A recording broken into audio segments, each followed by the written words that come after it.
The Timeline is a Blue Wire podcast.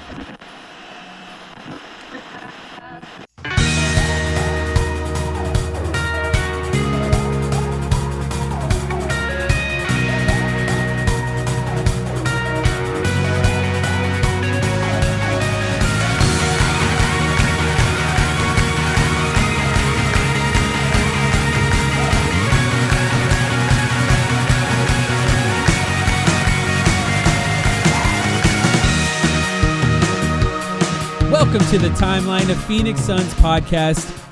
Sam, does this count as an emergency podcast if it's 2 days after the Suns made a free agent signing? No, I don't think it does. 48 hours later is when we're coming. Says a lot about the quality of the player that signed that we didn't feel the need to do an episode immediately afterwards.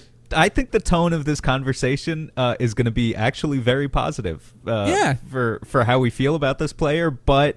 It wasn't exactly like, oh my God, stop the presses. We have to do an emergency podcast. Even though I'm sure some people would have liked that, didn't end up being the case. Yeah, and we would have recorded yesterday, but I specifically asked to wait so that I could watch the Team USA World Cup because you match. have been soccer pilled. I am fully soccer pilled, man. I'm having a great time. I'm gonna start a alternate soccer feed on our Patreon now that we're just adding podcasts willy-nilly to our Patreon. But yes, the Suns, they got their guy, according to Gambo. They got the guy they wanted this whole time. The guy that they've been desperate to sign. Luke Kennard is signing with the Phoenix Suns on ostensibly a one-year deal. Slovenian-American combo guard Luka Nard. First name Luka, last name Nard. Has signed with the Suns. No, sorry. Luke Kennard, who everyone knows. Luke Kennard, who's been in the NBA for a long time and can't stick with a single team. And we'll talk about why, because I think that's relevant to the conversation about what he is and what he can be. Because he's a 29-year-old. He's going to be in his 29th year, right, in this on Earth, not in the NBA, in this upcoming season. And is a pure shooter.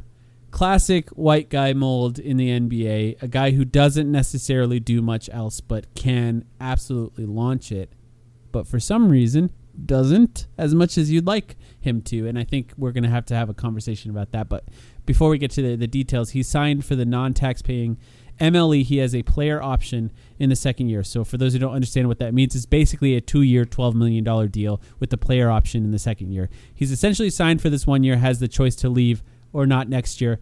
I do think tax-paying MLE for him is good money in that the Suns got a good deal for him, but that also means that player option may not get picked up next year, so it is sort of a 1-year deal unless the market changes for him next year, or he just really enjoys it in Phoenix and wants to stay. But the Suns traded Royce O'Neal. They traded Grayson Allen. They lost, dare I say, the majority of their three-point shooting outside of Colin Gillespie. And they needed to replace some of that because Miles Bridges, although he does love to shoot threes and not mid-range, as I said on our last episode, he does not replace what those two guys did. And I think the idea here is that Luke Kennard can be the sort of Royce O'Neal, Grayson Allen for this team. And I think it's a good deal. I think it's good money. I think he's going to be a good fit on this team. What do you think, Sam? Yeah, he's a phenomenally talented offensive player, one of the, by percentage, best shooters of his generation, frankly. You can just dig into number after number about Kennard's shooting, and he is just a world-class shooter. And honestly brings enough outside of that, too, to sort of make his offensive game well-rounded. I think Luke Kennard's a better player than Royce O'Neal, straight up. If you want him to step into more of the Grayson Allen role, then that might be a little bit of a different story in terms of some of the things that Grayson could provide, and remains to be seen or not be seen with Kennard. But, some people are now framing the conversation as, the talent flowing in and out, comparing Luke Kennard plus Miles Bridges versus Grayson Allen and Royce O'Neal. Now, of course, that's not the full story because there is that unprotected first-round pick in the trade as well, right? But just in terms of what the Suns roster is next year, I would say it's a little bit more talented on paper, and Kennard's a big reason why. What do you mean? What do you mean by that? What do you mean? What do I mean? More talented. The hypothetical ceiling of these players is a little bit higher. Is it high enough that I would have sacrificed the unprotected first in 7 years or whatever? No, probably not. But like Royce, to me, as you know, like I was just really, really low on Royce O'Neal's ability to kind of do anything at a certain point there.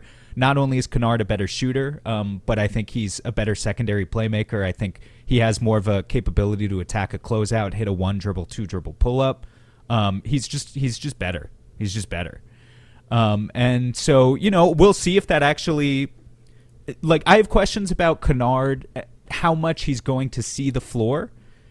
Because I do think there are distinct possibilities. Like, there's a possibility where Jordan Knott just takes a player like this, who's a decent role player, but like plays him way too much because he feels that he needs the spacing all the time. And so that's kind of going to be an interesting conversation for us to track, I think, and see how it develops throughout the year. But yeah, let me just put a couple numbers to it. Just like, I think people know who Luke Kennard is, but last 5 seasons, 46% from deep, 49%. This is 5 seasons worth of data, right? This is not a small sample size. And he has played with a lot of teams over those 5 years, but 46% from deep, 49% on corner threes over a 5-season sample size. That is a layup. It is literally like, that's a layup. If Luke Kennard gets a wide open spot up opportunity, whether it's if it's wide open, it's a layup. Even if it's open, like if there's a slight contest, it's probably still a very, very high percentage. This really surprised me. 63% on pull-up twos last year between the Hawks and the Lakers. That's like a really high percentage. Maybe not on like the largest sample size ever. I think that's one where if you looked at his entire career total, that number would go down. But he has a real ability to fake a defense out of its shoes and then take a 1-dribble pull-up or a 2-dribble pull-up and make that shot with proficiency in a way that your average like 3-and-D role player probably doesn't have. You're probably not going to get, like, there are big athletic limitations with a guy like Luke Kennard. We all know that. You're not going to get like this forceful slasher who's able to pump fake and then finish over the top of somebody at the rim. But just the ability that he can like take a couple dribbles in and make that mid-range shot with proficiency is a big deal. That he has a legitimate mid-range game. Also, totally solid playmaker. Not a guy who's going to be like a primary playmaker running pick and roll, but like as a secondary, tertiary guy, he's more than capable. Had a 2.9 assist to turnover ratio last year. So just like offensively checks a lot of boxes as a guy who Jordan Knott's probably going to like a lot, right? And why wouldn't he? We just got a Shams tweet. No way. Suns related. No, I'm being serious. Don't worry. It's very inconsequential. Okay. 29-year-old NBA free agent Pat Spencer signs a 2-way deal with the Phoenix Suns. A 2-way? Yeah, that's what it says. That's a good deal.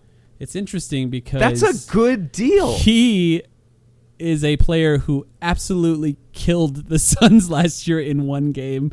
Do you remember the game? Yes. It was the game where none of the Golden State Warriors starters, essentially, none of them were playing.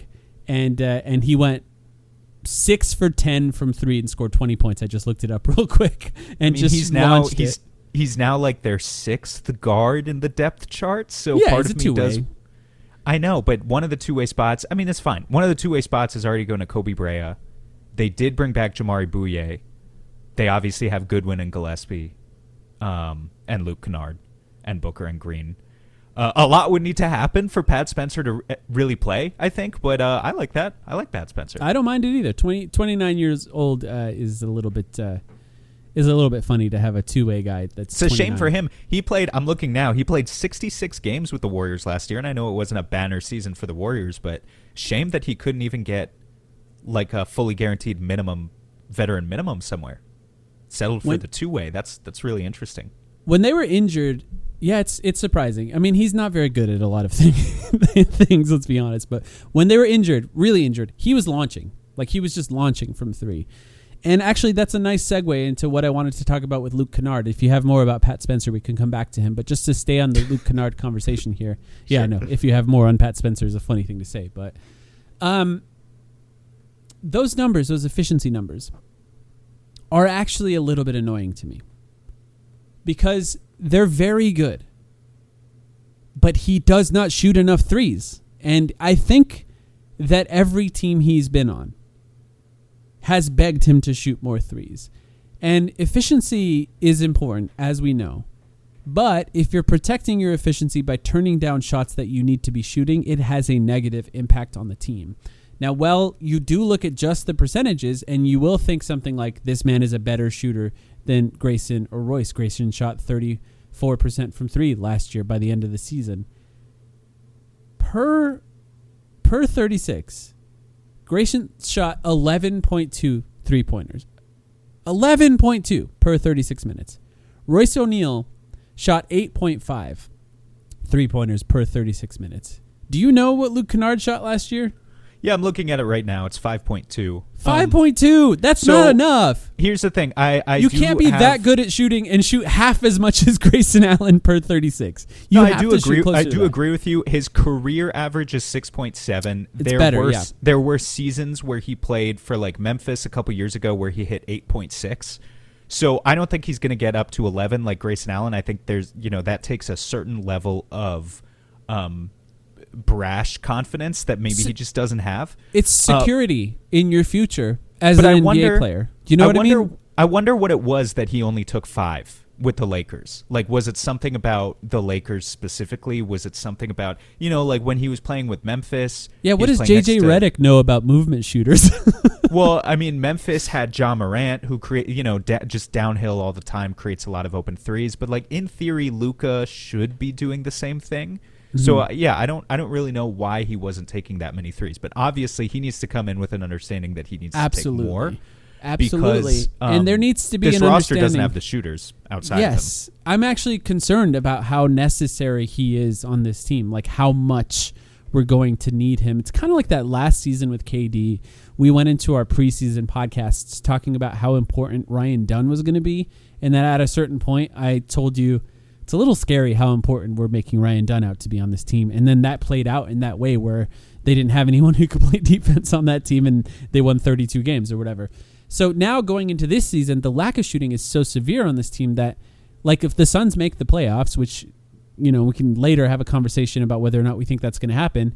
But if they do, Luke Kennard's going to have to play. And the reality of Luke Kennard is you don't want him to play in the playoffs. He's just not that kind of player. His defense is not good enough, and he's not great enough with the ball to do it. That is not to say that he's a bad player. He's a good player, and I think that this value on this contract is good, but he's not the type of player that you need to do that kind of thing. He's just out there to shoot a ton of threes and give you some space to do it. As soon as you put him in a playoff lineup, he's going to be attacked every possession, and his defense is not going to hold up. His ability to get around screens is not going to be able to hold up. Sometimes that's overrated. Like, so here's the thing: we've played Luke Kennard in the playoffs before. Some may remember back with the Clippers in 2021, and definitely the game plan even back then. And he was a young guy at the time with much fresher legs. Was to put him in action, CP3, compound actions between CP3, Book, and oftentimes DeAndre Ayton to get Luke Kennard in action and attack him directly. And I do remember it worked. However, Luke Kennard played in the playoffs this year 33 minutes a game for the Lakers. Mm-hmm. So because they were so hurt, to be fair. But yes, it's true. They made the second round. I don't want, they played a good team in OKC and got swept, right? But he was able to survive in a first-round playoff series. So, I do think sometimes teams get a little bit obsessed with there's a pigeon on the court, we're going to attack the pigeon, or whatever. And, Kennard, don't get me wrong, is that guy. His defense is bad. He has a neutral wingspan, which, is obviously bad in the NBA, and his foot speed isn't there. And he's going to be that guy that defenses or opposing offenses are kind of salivating over. But it doesn't necessarily mean sometimes you can trick an offense into going down the wrong path by doing that instead of just playing their game. So I don't know. I'm kind of in between. Like, I think Kennard is a player that you really want playing in the playoffs in like a deep playoff series? No.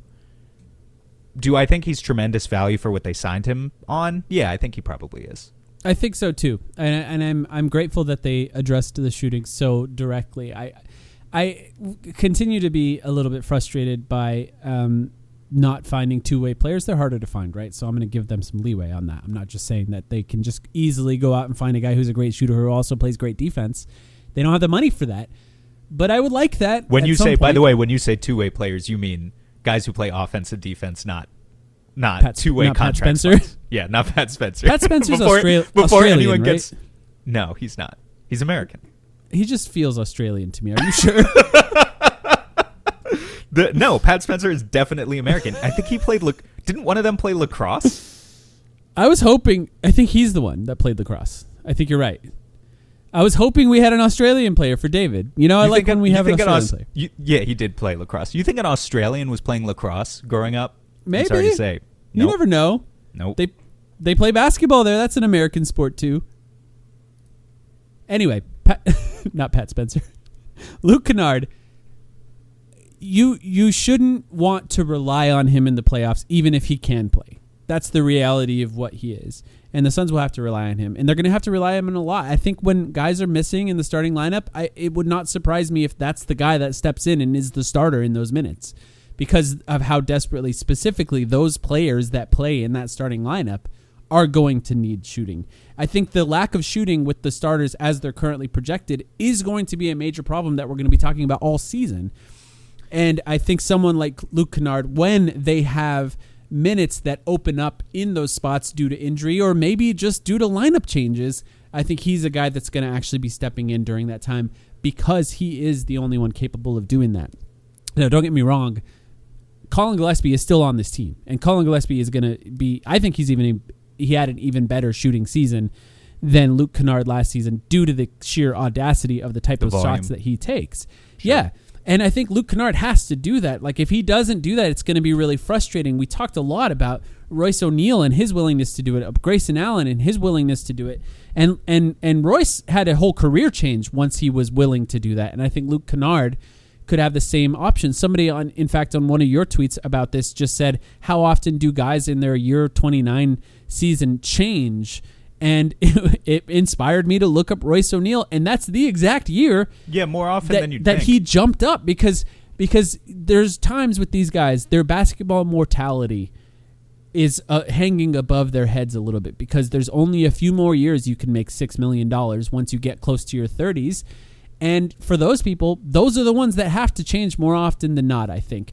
And I do think that Jordan Ott is the type of guy that has gotten through to guys in the past to shoot more threes. Colin Gillespie just came in and launched in the way that he didn't under Budenholzer. And, of course, Grayson Allen increased it to a rate that he's never had before and probably will continue to do that in Charlotte based on how they are planning on playing. And I hope that Luke Kennard has that jump as well. I don't think there's like any chance of him improving anywhere else at this point of his career. You know what I mean? And that's not to slight him. It's just his age. He's 29. It's not like he's going to have an increase in playmaking all of a sudden at this point. It's not like he's going to suddenly start grabbing 8 rebounds a game. Yeah, you know, or become a great defender. But yeah, he is what he is. Launching threes would tell me that he has a willingness for that 3-point percentage to drop a little bit. And he's not tied to that. I don't want another efficiency man. He literally hasn't shot. He literally, many people are saying Luke Kennard and Kevin Durant. Exactly the same problem. Exactly. He literally has not shot less than 40% from deep since the 2019-2020 season. And even then, it was 39.9% for Detroit. I think any Suns fan, Kennard shot 48% from deep last year. I think any Suns fan would be totally fine if that dropped from 48 to 40, but it meant that he doubled his volume, right? So he took 6 threes a game instead of 3, assuming he plays like 20 minutes, right? Again, Kennard's a limited player. I almost want that to happen, right? I don't want him playing 30 minutes a game. If he's playing 30 minutes a game, then something else is going seriously wrong. He but might this roster be playing more than you expect, I think. I don't know, man. This it's kind of just the story of this roster that I feel good about their depth. I feel like Ott has a lot of lineup combinations to play with. You know, if he wants shooters on the court, he can put shooters on. If he wants slashers on the court, he can put slashers on. If he wants defense first guys, offense first guys. The issue is that there is no combination of 5 players who do everything. Maybe that's true for most teams, but it's especially true for the Suns right now. Their top end talent is just not very good, in my opinion. And so, yeah, I don't know. Maybe Kennard will end up playing a lot, but it wouldn't mean a great thing for their chances of winning, say, 50 games this season if Kennard is in the upper 20s. If your business runs on 5 different apps, 12 browser tabs, and one spreadsheet that everyone's afraid to touch, it's probably time for Odoo. Odoo is an all-in-one business management software that connects every part of your business into one powerful, easy-to-use platform. So instead of wasting time switching between disconnected systems, your entire business works together in real time. Your team moves faster, your data stays accurate, and you can actually focus on growing your business. Let one unified system run your entire business. From the first opportunity to the final payment, everything works together in one place. Whether you're a small business or managing a large operation, Odoo gives you one flexible platform built to grow with you. Learn more at odoo.com. That's ODOO.com. You've heard us talk about Alchemy Roast before, but if you still haven't tried them, consider this your reminder. One of the things I appreciate about Alchemy is that they're focused on the coffee itself. They source quality beans, roast in small batches, and pay attention to the details that make a difference in the cup. Whether you're making pour-over, espresso, or just a standard drip coffee at home, it's the kind of coffee that makes you look forward to your morning routine. And if you're someone who drinks coffee every day, upgrading what you're brewing is one of the simplest changes you can make. And you've been hearing these ads thinking, I'll check it out later. Well, now is a good time. Head to alchemyroaster.com and use the promo code TIMELINE to get 10% off your order. That's alchemyroaster.com, promo code TIMELINE today to support them, a local Phoenix business, and to support us here on this podcast. Okay, you brought up the roster as a whole, and I wanted to have that conversation here as well. Because I think you're right. You're talking about you feel good about the depth. In a way, I feel better about the bench than I do the starters, right? And that's kind of how you presented it too. I'm just putting it in really direct words here. Where the bench is full of a bunch of really good and interesting players who are all flawed, by the way, but that's how a bench usually works. You don't have players without flaws. I do think the starting lineup has some potential, but the lack of shooting and I think the problems that they're going to have defensively, especially if Mark Williams is playing, is going to be really detrimental to what this team could be. Not to mention the sheer lack of playmaking. Devin Booker's going to have to get every assist with that lineup. And, you know, I'd be shocked if that starting lineup lasted the entire season, assuming they're healthy, which of course is an assumption in and of itself. But that brings me to my question. Last podcast, I said I expected them to not be done. And to be fair, they signed Pat Spencer. So Shut up. You were wishcasting. I don't want them to be done. Exactly. My impression of the team now, after a few days, and after hearing some things and the reporting, is that they're done. They're done. And they have 15 players in the roster, right? They just signed another two-way player. Jamari Bouye was picked up. Like these guys, the roster's pretty set. It's last year minus Royce, minus Grayson, plus Koa Pete and Miles and Kennard. Now I'll just start here, and we're gonna get into like over under numbers. We're gonna see where their line is set. We're gonna talk about your feelings, but just your overall, how do you feel about where the roster is at right now going into next season? You said you think it's more talented. Do you think they're going to be better as a team? Yeah, I think mildly it's more talented. I think how I think they'll look as a team. Can I reserve my take for that until after? This is such a podcaster thing, so I'm sorry. But let me watch Summer League first. Okay, First of all, that's insane. But also, if Malawach and Rasheer Fleming play and they look awesome, then yeah, I understand that. I'm serious. Like, but also, we got 3 months of podcast before the season starts, so you can hold on to something for a little while. That's fine with me. Don't worry. Yeah, I think their ability to unlock a higher ceiling in the short term is going to depend on something unexpected happening with their youth, like Malawach or Fleming or Dunn or Oso or whoever. And I think that's totally possible. Just you shouldn't be counting on it. And I have less faith in their current starting five as it's currently advertised, fitting together cohesively. Now, maybe Jordan Ott can work some magic. I just don't feel particularly great about these 5 players and their skill sets. Yeah. They kind of feel mediocre as a group, right? I'm talking about like the culmination of their 5 talents together. Feels mediocre to me offensively and mediocre to me defensively, and like maybe that's enough for some people, but the standard should be to be better than last year, where they were already a 500+ team. I feel like as it stands, that lineup is just going to be a lot of turnovers, and if it's not a turnover, a contested shot is going to get shot. Other than that, if Devin Booker is creating, maybe you'll get a good shot at the end of that. But if you're not surrounding him with good shooters, then that's going to lead to more turnovers for him as well, because the spacing is going to be more and more cramped. And so that starting lineup is a little concerning for me. I do think there will be lineup combinations for this team once you start getting guys from the bench in that are going to look really fun and really good, and like last season. And frankly, last season they couldn't quite figure the starters out once Jalen Green came back either. They tried multiple combinations and none of them worked, and there wasn't a lot of time with all 3 of Mark Williams, Dylan Brooks, and Jalen Green playing, so we're going to get a lot more of that in this coming season. That combination is not very exciting for me in a way where I feel like they could be worse next year because of that. And as it stands right now, and I reserve the right to change my mind in the future, I think they're worse going into next season. Or at the very least, their place in the NBA will be lower than it was last season based on their total number of wins. I think I'd be more likely to agree with that second statement you made, which is that they are in a holding pattern. I think I've used that phrase before. And I'm going to continue to use it, right? Some people are talking about them in terms of flexibility. I would just call it being in a holding pattern. Like they might flip some guys at some point, but they haven't really made any major changes to the building blocks of their roster.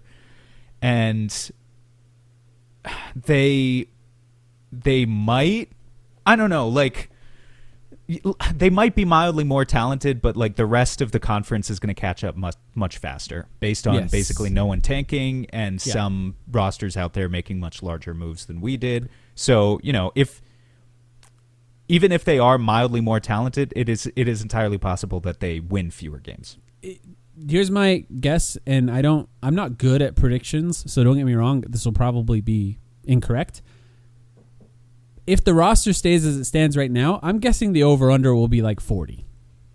And it's not to say that they can't beat that. I might even go over on that if I were to pick it, but that's just where I'm guessing the markets will place them based on where we're at right now.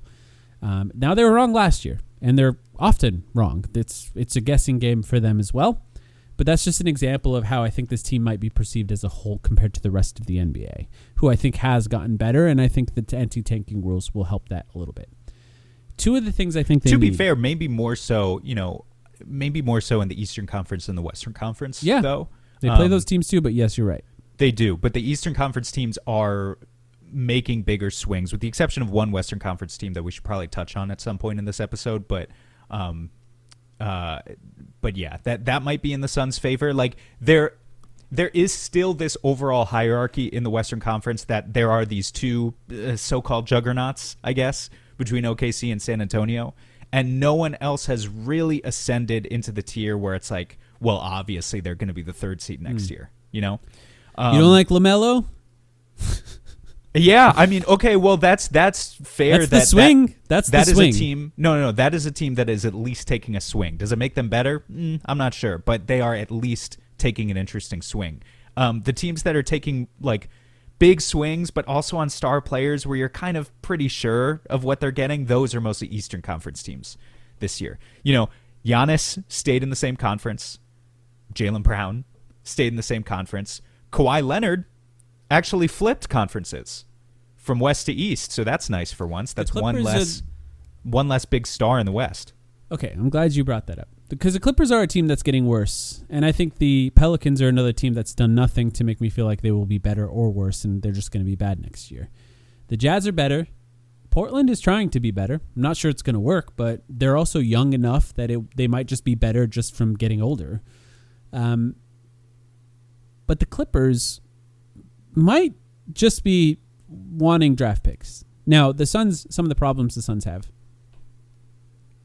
are shooting and playmaking. They need more shooting. They need more playmaking. To me, they need both pretty desperately.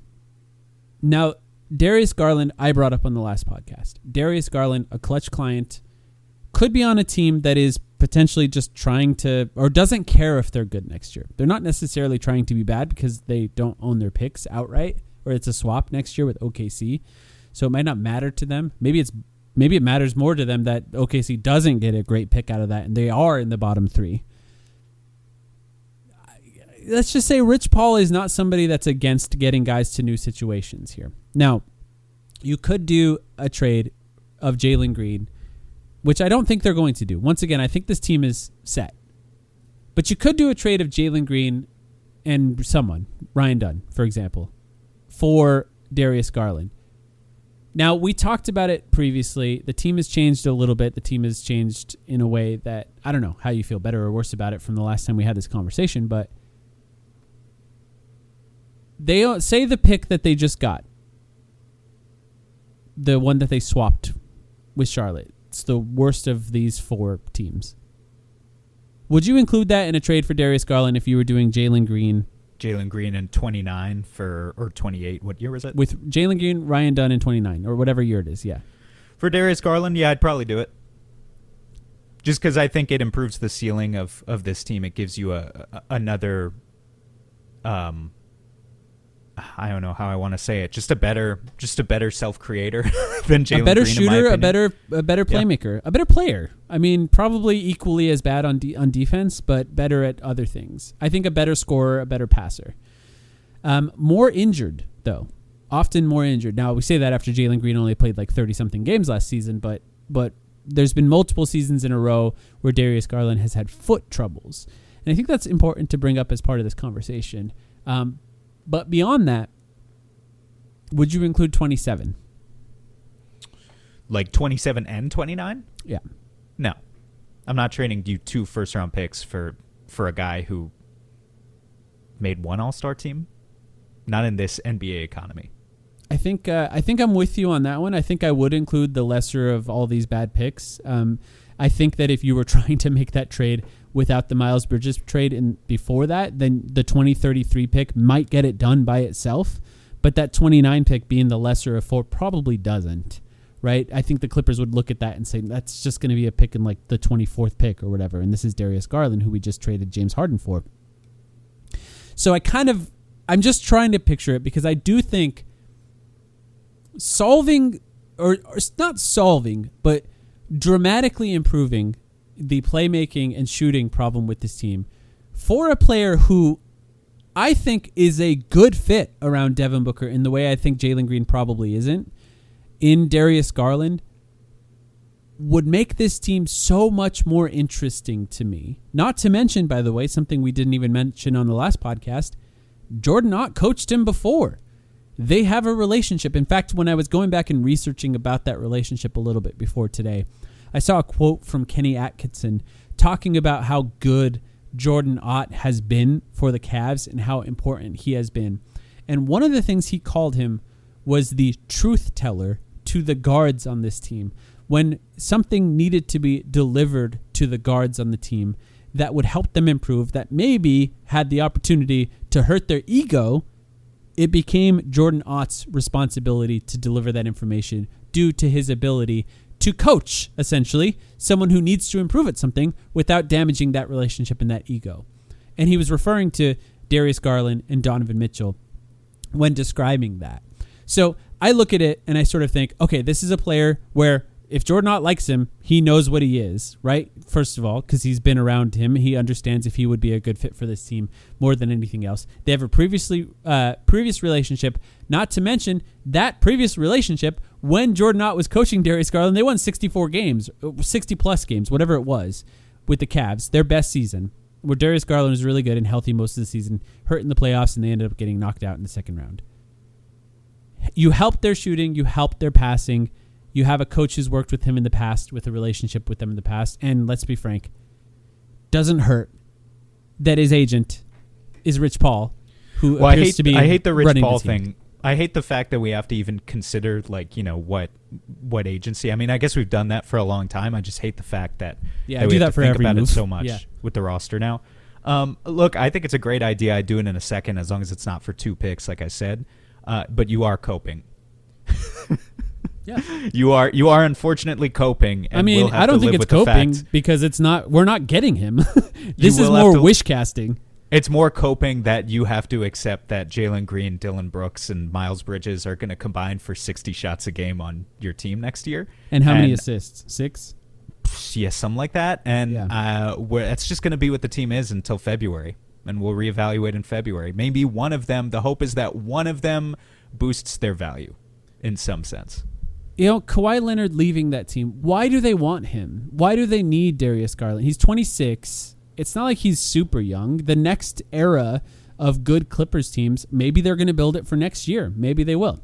But in all likelihood, being that they stock their team with draft picks, and it seems to be that's the way they're moving, with the Zubats trade first and the Kawhi trade second, they're moving towards a team that they want to go young. And he's not old, but he's not young either. If it takes 3 years for their draft picks to come to fruition and actually be good on a team, he'll be 30 by then, or almost 30. So it's just kind of interesting to look at that situation. And there's been no reporting. I've looked that Darius Garland is available in a trade. Maybe you will will it into existence. It's true. I've liked him since the draft, if you remember. I do remember. You were a big fan of his for a long time. I brought up Jaylen Brown as a trade idea for the Suns like 3 weeks ago. Also before people were really, like, there wasn't a lot of smoke then. You know, the Giannis stuff hadn't totally heated up to that point yet. But I didn't think that he'd be traded for nothing. So I think that we should talk about that. Yeah, let's talk about it.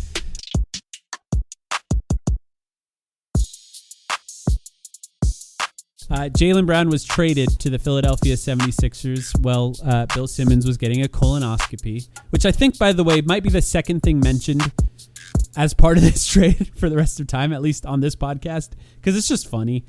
And I think the entire conversation around this trade has been interesting to me. I am very clearly higher on Jaylen Brown than a lot of people seem to be. And do you feel like you are too? No. Okay. No. Do you think he's the 7th best player on a team? No. I think he's probably, like, I think the issue here, what this trade really points to is, like, you know, how bad contracts are valued under the current CBA. They're not, basically. And Jaylen Brown is paid as if he should be one of the top 10 players in the NBA, and he's not. Do you think he's a top 10 player in the NBA? Do you think he's a top 15 player in the NBA? Maybe top 20. I mean, I would say top 30 for me. I think he was probably a top 15 player in the NBA last season. I mean, he made second team All NBA. Yeah. I think anytime a guy scores 29 points per game and has 5 assists per game on a winning team, on-off numbers be damned a little bit. Like, obviously that guy has an ability to. So often analytical value is theoretical value, right? It's like projections and, you know, saying what a guy would average if he just played more minutes or whatever. But, like, what Jaylen Brown did, 29, 6, and 5 on a winning team, that is a tangible thing that you have to value a little bit. Yeah. Right. You have to value it a little bit more than some, you know, analytics people do. That being said, all of the flaws are absolutely there. He's not the highest level creator in the NBA. He's not, the most efficient guy among, like, even comparing him to other 25 to 30 point per game scorers. So for that reason, like, no, I don't think he's a top 10 player in the NBA. He might be top 20, top 30. And so that's where some of the dissonance comes from. It doesn't mean that he should be traded for fucking Paul George, though. That's crazy. That's insane that it happened. And obviously, I'm a little upset because I think the Suns should have been in on that conversation. But, also every other team in the NBA should have been in on that conversation. He went to the wrong college, man. He went to the wrong college. It truly is. We should have tried to convince Matt Ishbia that the green Celtics jersey was an MSU jersey. Maybe we could have him on the team right now. He might have. It truly is remarkable that Brad Stevens, would have settled for that offer. Do you think Derek White is better than Jaylen Brown? No. Do you think that the Celtics context depends. Because Windhorst said the Celtics believe this, essentially. That the team, they have dunks and threes, EPM, running their front office, essentially. And I think what's tough about this conversation and what's interesting about this conversation here's the overall. thing, Mike. Because I think in some ways it applies to Devin Booker, too. Is Derek White half the player that Jaylen Brown is? Or better than half? Yeah, I think he's better than half. Yeah. Well, he makes half of Jaylen Brown's salary. Okay, I understand that. Yeah, and there's value in that. And maybe that's the thing that changes in the future. We just watched Moneyball on our Patreon pod. We talked about it. That was a 2-hour episode where we talked about exactly this. No, this isn't the thing that they didn't say. What Windhorst says the Celtics believe is not that his contract is better. What they said is that he had a more impactful season than Jaylen Brown last year. That he was better last season. And I think that is the part of the conversation that is really kind of interesting because, and in fact, in our Moneyball conversation, for those who don't know, we did this on our Patreon podcast. We did almost 2 hours on Moneyball. In that conversation, we talked about how the importance of analytics in the NBA now is that everyone has them. There's no inherent advantage to having analytics that nobody else has. But there is this concept of what do you value with your contracts more than others? And I think we had this conversation about Jordan Goodwin, and I think you can have it about Derek White or Josh Hart, who may not show up in a lot of the ways that analytics do show up, but do show up in the sort of on-off stats of when they play, the team is better. I just find this conversation to be interesting because if we're at the point, and maybe it's because of the second apron, and maybe it's because of the anti-tanking rules. Picks are valued differently, right? The Suns should have known that. I think if you trade for Paul George, first of all, doesn't play when he's not suspended, and last year was suspended for PEDs. And he's 36, he can't move his legs, and he makes $55 million a year. If you're trading for Paul George, widely thought of as one of the worst contracts in the NBA, in order to even take Paul George, you're probably asking for 1 or 2 first-round picks from the Philadelphia 76ers already. Now, they're getting Jaylen Brown. They gave up 2 picks for him. Like, you factor that in. Picks are just valued differently already, especially unprotected picks. I'm just so furious at the Suns right now for giving one up. I'm shaking with anger. Yeah, sure. You start there, and then the conversation is, okay, what is the downstream effect of this then? If we're not valuing Jaylen Brown in that way, if he's overpaid, and if he's widely thought of as overpaid, and maybe you did give him that contract pre-second apron era, and maybe you did, work out this trade under the sort of more modern era, is there a world where Derek White makes more than Jaylen Brown in the future? Like, is that the analytics world that we're looking at, where the contracts start to reflect what the value that these front offices where the water boys, see? The water boys, as EJ calls them, have fully taken over. They fully infiltrated every front office. Pure hoopers who score 20 points per game on tough middies will only sign for the minimum contract. I mean, Anthony Simons, I know, signed a 2-year, $12 million deal.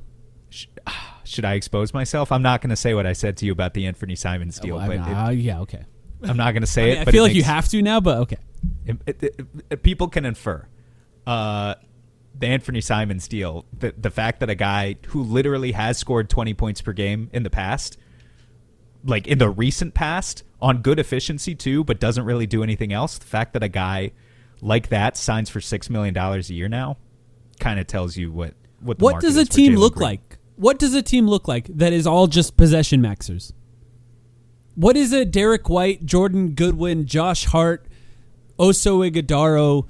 I mean, who else could even be put in there? What does that starting lineup actually look like? Doesn't work unless you have at least one player who scores the fucking basketball. Look, I like those guys as much as the next person. I love all the possession maxers and, like maximizing the volume of threes you take, even if you're not a 40% shooter, and like all the analytical concepts. Sure, they're fine. You need one player in there. And for the Celtics, for the majority of last season, that guy was Jaylen Brown, scoring 29 points per game. And now, okay, they have Jason Tatum. So like they can go into next season and say, we still have that guy in Jason Tatum, and the rest of those guys can just play around him and whatever. Maybe they believe that Peyton Pritchard sincerely is going to be a 25 point per game scorer. I don't think that's going to happen. I think I should have to do something on this podcast if Peyton Pritchard averages 25 and 10 next season, as his analytics suggest he could. But you need guys who put the ball in the basket. There's nuance to all of this stuff, right? Sure. Like I'm down on Jalen Green and Dillon Brooks. That doesn't mean I think that guys who put the ball in the basket have no value in the NBA. I don't right? either. And I do think he's overpaid. Don't get me wrong. I definitely think he's overpaid. But I think that's also how the NBA has always worked, that the guys who score buckets are going to be overpaid if they're not the top 7 guys or whatever. Let me say this. Here's what the Jaylen Brown deal has me thinking about in regards to the Suns, other than the fact that, like, I would have wanted to be on the phone with Brad Stevens. And that other the Suns valued picks lower than any other team, so they're just giving away willy-nilly. Yeah. That's what it made me feel, but yeah. Other than that, I don't know if Suns fans would want to hear this or if they'd hate hearing this, but, how Jaylen Brown is valued around the league, that return for Jaylen Brown, it's probably not entirely dissimilar to what you would get for Devin Booker if you did trade him. Yeah, he makes a lot of money too.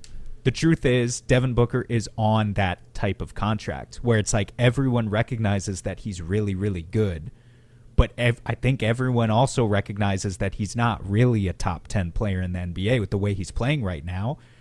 Not with his, lack of volume shooting, just willing to be the guy who takes all of the shots. And, and his athleticism, right? We've always talked about how he just doesn't have the capacity to, like, force his way to the rim the way that some of these, like, freakish athlete superstars can. So if you wanted, I can't believe we're even having a trade Devin Booker discussion here, but I want to emphasize the fact, but I know I'm not saying that in any way that they should trade Devin Booker. But what I will say based on the Jaylen Brown return is this. If you wanted, hypothetically, to maximize the return in a trade for Devin Booker, the time to do that was probably 2 years ago. And now I'm kind of like at the point where, well, if the best return you could get anyway was probably 2 first-round picks, you might as well just make the most of this. They have to continue to try and build around Devin Booker for as long as they can, because if he did hit the trade market, he's not as valuable, I think, as Suns fans think. The Brown return was a disaster, but it's not that far off. Those stats, right, that say that Derek White is one of the best players in the NBA. EPM is probably the one that's referenced the most. This is from a website called Dunks and Threes.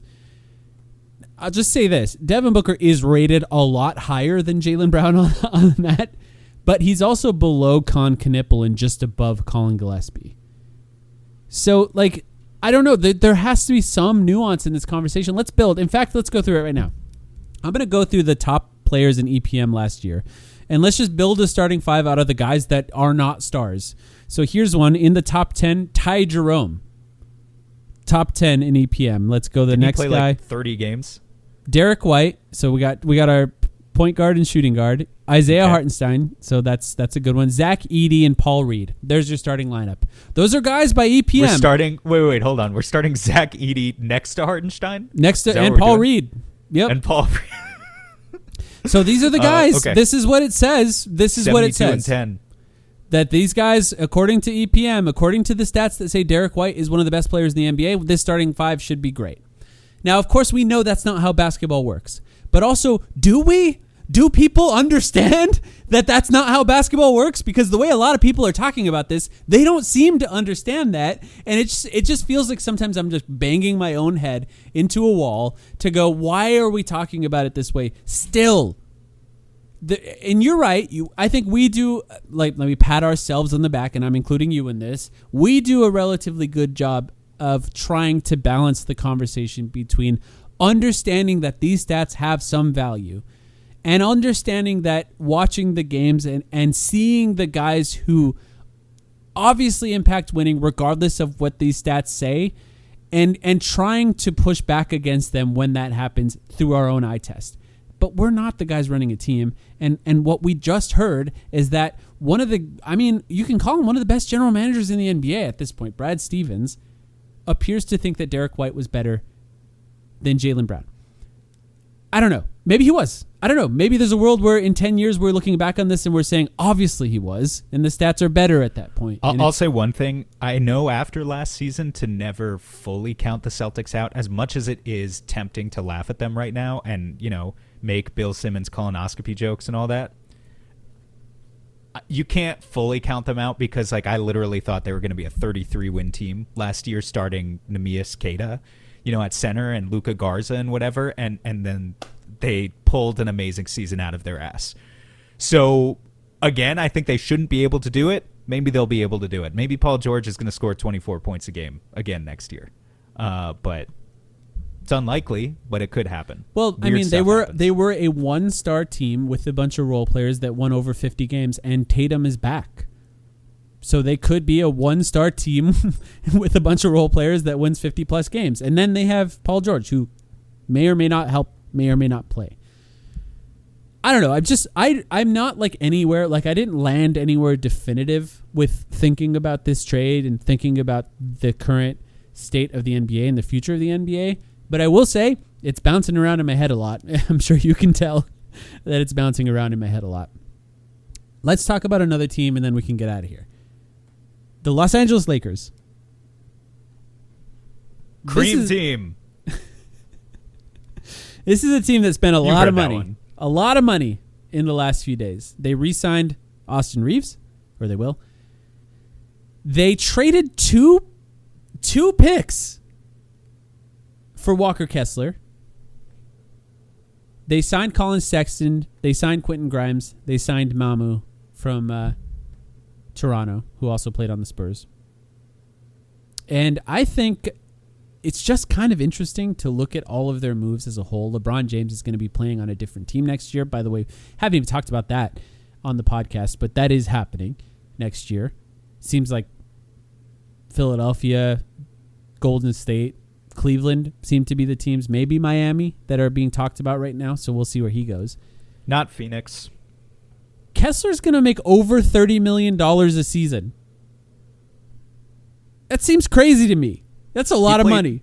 He played 5 games last year, by the way. Yeah. Walker Kessler did. And I think he's good, by the way. I think he's good. He's just massive. He's going to get blocks. He's able to finish at the rim. I mean, we'll see how able he is. It's one of the best options, if not the best option for having a back-end protector, by the way, who covers up the mistakes of both Luka and Reeves, which we know is a disastrous defensive backcourt. I understand why they did it. But I do think it's kind of funny. Someone posted, these are all of the 2033 first-round picks that have been traded so far and what they've been traded for.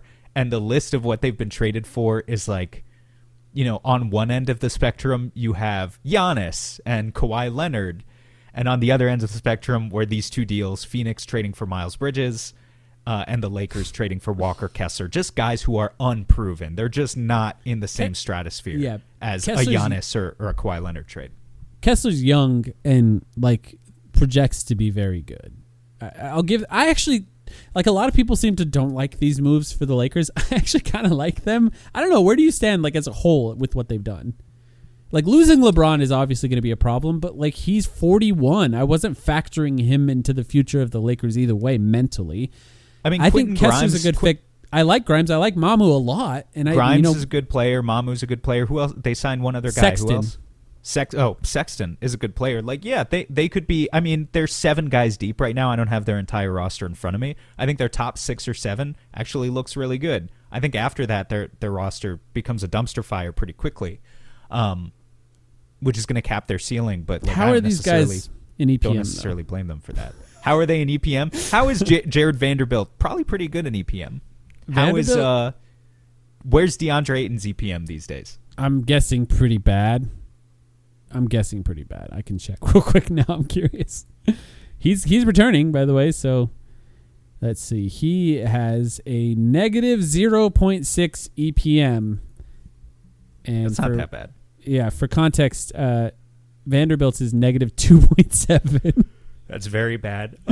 I do think there's an interesting conversation just about, divisions don't really matter, but the Pacific Division is in a weird spot right now. The Kings suck. The Clippers are going to suck. In theory, the Suns should be competing with the Lakers and the Warriors, depending on if the Warriors get LeBron or do something interesting. They should be competing with those two teams for the division lead. I don't know how that's going to shake out, but we've had some really strong Pacific divisions in the past. Honestly, it feels like most years our division is just really, really hard to crawl out of or claw out of. And this year it's pretty weak comparatively to the rest of the NBA. Mm-hmm. Right? Like that feels like a pretty sad state of the Pacific division compared to where it usually is. Yeah. It's going to be interesting to see next season. I think the Lakers are going to be the best, though. Assuming health, because things can change. If Luka misses games, that team's not going to be very good. Yeah, I don't know, dude. If Kessler misses 40 games, then DeAndre Ayton's your starting center, and that's and true. Then I think that blows their defense wide open right there. Yeah, that's true too. And not to mention, like, I don't know, DeAndre, and maybe at the end of his career here, like, I'm not sure what he's going to be playing for by the end of the middle of that season. I'll just know the effort for him is not consistent over 82 games. We all know that. Can I say real quick before we end here, on our Patreon, we're going to be doing we're saying monthly, right? The movies? Monthly movie podcast. We'll do movies. Now, if you care about hearing that, you can. It's not going to replace any of our basketball talk, but it's just sort of for the community that we've created on our Patreon and on our Discord, which is, 400 or 500 people deep. Having something that is community driven for us to watch a movie every month, and then we're going to talk about it and maybe have guests like we did with our Moneyball podcast. Their next one that we're doing is going to be Oh Brother, Where Art Thou?, which is a movie that's based on the Odyssey to prepare for the Odyssey. So we're going to talk about that on our Patreon. If you're interested in hearing us talk about movies and getting an extra podcast a week about basketball, you can join our Patreon at patreon.com/thetimeline. I will say free agency has sort of thrown a wrench in our week, but we still plan on releasing a Patreon podcast maybe as early as tomorrow or definitely over the weekend, along with a movie podcast coming up sometime in the near future as well. Plus, of course, we'll be back with our weekly episodes here on this main feed covering the rest of the offseason, which, frankly, I think is not going to be much for the Suns. We'll talk about how the team looks. We're going to be doing internal development episodes, of course, about players individually. And if you have any ideas or thoughts. Summer League's going to dominate for the next couple weeks. Exciting. Very exciting. Hoping that the roster is released in the next day, basically, because the first game, I think, is the 9th. It's like a week away, yeah. You want to stream a game? You want to stream a game or two on our Discord? We'll go on there live. We'll figure it out. But we'll be on the mics at least. Okay, we'll be on the mics. I don't want to promise anything publicly. Yeah, but yeah, we'll try and figure it out. We now know basically that they're only going to have one two-way spot. So I guess we're just kind of going to be rooting for someone to break through and maybe secure that last two-way spot once we figure out what the Summer League roster actually is. Otherwise, it's going to be a lot of just rooting for Koa Meat, # Pete Your Meat, and we'll see if Rasheer and Malawach and Bray are on that roster too. That's the other thing. They absolutely should be. And shout out Pat Spencer. Should Pat Spencer play in Summer League? That's rough. No, Pat Spencer will James not Jones be is there. Back. Remember that year that the average age of our Summer League team was like 27? Yes. It was really depressing. It was who was the one guy? I mean, Wainwright. Tumani Kamara and Ish Wainwright were the only guys we were really watching that year, right? Yeah, it was rough. It was rough. Yeah. Nice to be in a different era than that now, at least. That's right. We have some young talent to look forward to. I think they should absolutely play, by the way, all three of those guys. Kobe Bray, I think probably for sure will be there, assuming he's still on the team.